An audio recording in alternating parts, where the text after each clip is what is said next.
meraih trofi sebanyak-banyaknya, atau menghasilkan bakat pemain hebat sebanyak mungkin.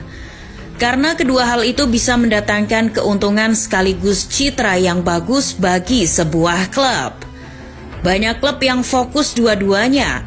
Mereka tetap menghasilkan pemain hebat dan tetap menelurkan prestasi yang trofinya jelas bisa dilihat di lemari trofi. Ambil contoh Barcelona dan Real Madrid. Kedua tim itu memiliki segudang prestasi, sementara alumninya terkenal seantero dunia. Selain dua klub itu, masih ada Chelsea yang dengan Cobham bisa menghasilkan bibit-bibit unggul.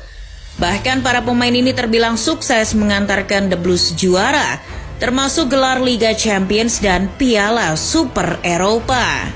Iya, itu contoh yang bagus. Semua klub menginginkan hal yang demikian. Tapi kita juga tidak bisa menampik bahwa ada klub yang begitu hebat menghasilkan pemain berbakat. Namun soal prestasi, mereka seretnya setengah mati.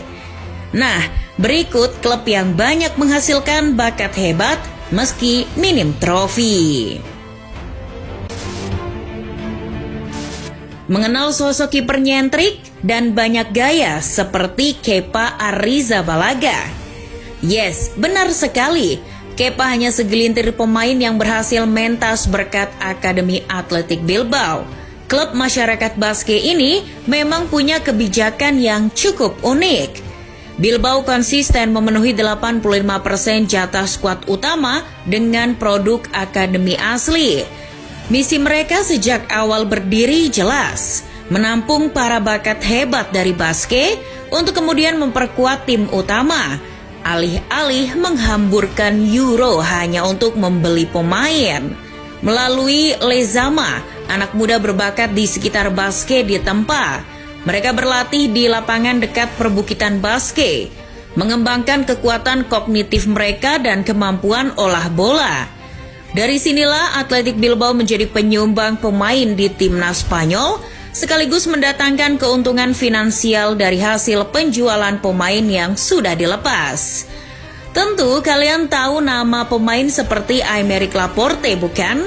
Nah, ia berkembang di Los Leones dan berhasil mendatangkan keuntungan buat Bilbao.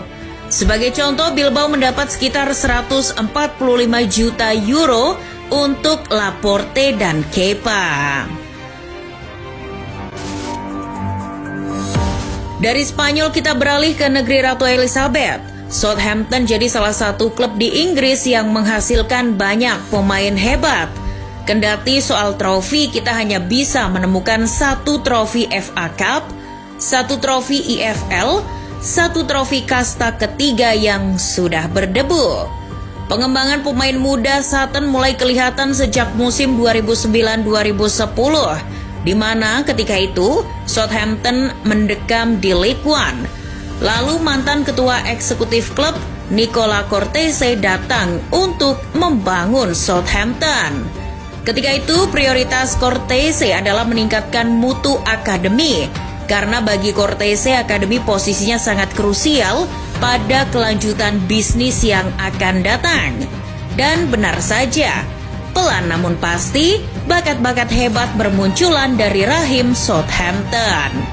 Nama-nama seperti James Ward-Prowse, Adam Lallana, Luke Shaw, sampai tentu saja Gareth Bale bermunculan.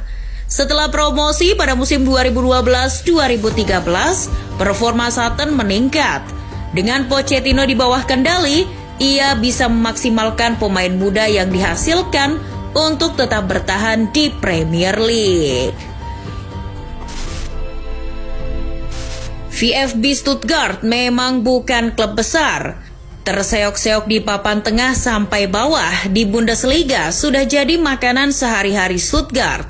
Dan kalau kita melihat lemari trofinya, sudah banyak yang berdebu. Stuttgart terakhir kali kampiun Bundesliga adalah tahun 2007. Tapi soal menghasilkan pemain, Stuttgart adalah jagonya. Diakui atau tidak, hampir semua klub Eropa memakai jasa pemain yang dulunya hasil didikan Akademi Stuttgart. Sebutlah misalnya Antonio Rudiger.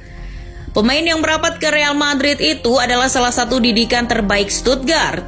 Rudiger didatangkan Stuttgart U19 dari Dortmund secara bebas transfer untuk kemudian dipoles jadi pemain hebat. Yang mengejutkan ternyata bukan hanya Rudiger hasil polesan Akademi Stuttgart. Timo Werner, Joshua Kimmich, Sami Khedira, Sebastian Rudi, Bernd Leno, sampai Sergei Gnabry dan Mario Gomez adalah produk Stuttgart Tulen. Mereka sudah menoreh prestasinya di klub barunya masing-masing. Jangan terkejut dengan nama klub Stade Rennais yang masuk dalam daftar ini. Kenapa kok Rennais masuk? Iya, karena tim ini minim trofi. Tercatat di Transfermarkt, Rennais hanya memiliki 1 trofi yang diraih 3 kali. Stade Rennais pernah menjuarai Piala Prancis pada musim 1964-65, 1970-71 dan 2018-2019. Setelah itu tidak ada trofi lain lagi. Namun meski Rennais tak memiliki banyak trofi, mereka menghasilkan para bakat hebat dan kamu pasti tidak akan menyangka. Pemain-pemain yang ditelurkan Rennais menjadi sosok penting bagi klub mereka sekarang. Tentu kalian mengenal Eduardo Camavinga dong?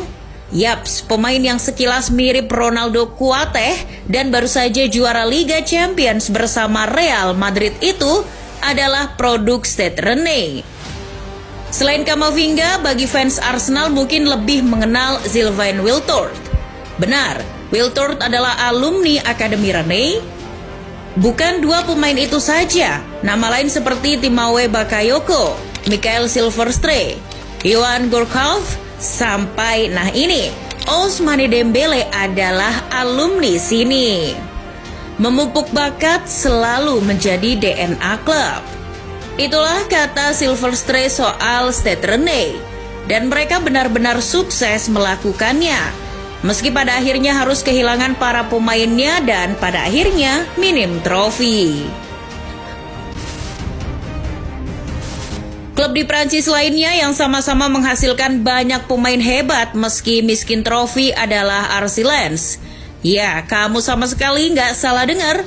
Lens hanya punya 2 trofi saja, yaitu Ligue 1 dan Piala Liga Prancis, yang masing-masing diraih pada musim 1997-98 dan 1998-99. Namun jumlah pemain hebat Lens jauh lebih banyak dari jumlah trofinya.